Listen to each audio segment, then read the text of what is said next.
Ancestry.com. Anybody here done that? Yeah. So last year, Stephanie bought us 2 Ancestry.com things. Well, I don't know about this. You know, it's one thing having to change from lederhosen to a kilt. But, you know, do you really want to know what's really going on? I mean, maybe some things are just left to the dustbin of history.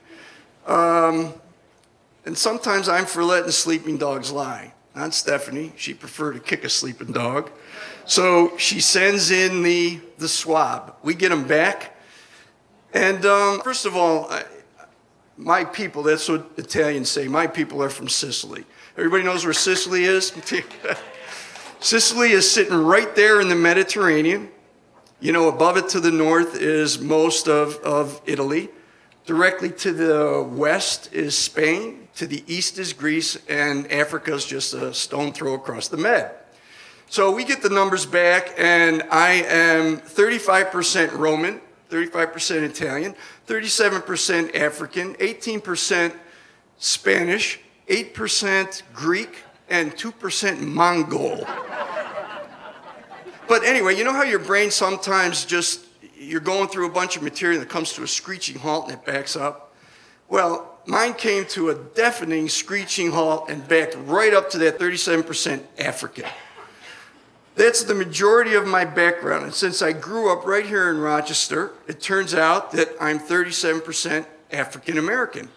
So my mother-in-law was onto this from the get-go, as it turned out.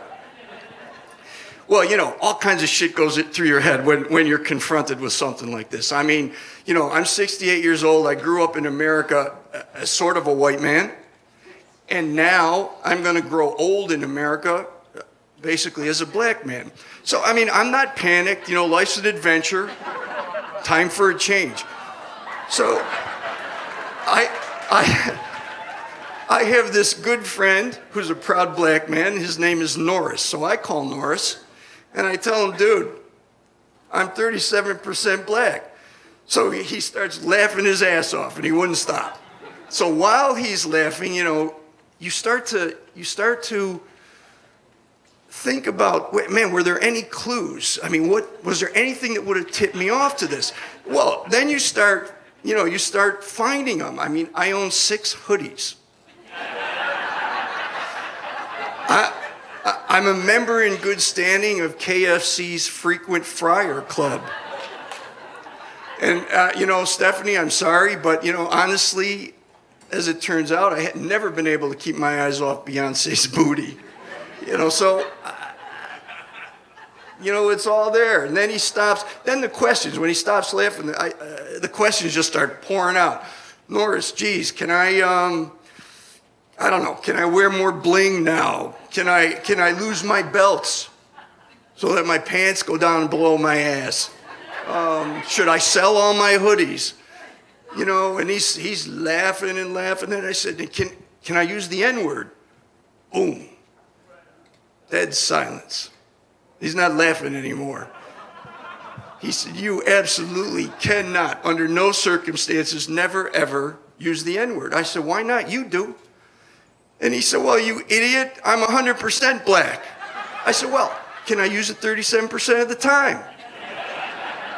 He said, only if you want to increase the chances of getting the shit kicked out of you on a daily basis 100% of the time. He said, and don't call me again till you can make some sense. Hangs up the phone. And my always supportive wife is sitting right over there staring at me the whole time, like I'm walking upside down on the ceiling with my head turned 180 degrees, spewing green vomit. I said, what? She said, you know, you really are a moron. I'm having you retested. And if you are 37% black, maybe in the meantime, your penis will grow 37%. And that'll be good. So it was kind of a mixed experience with Ancestry.com.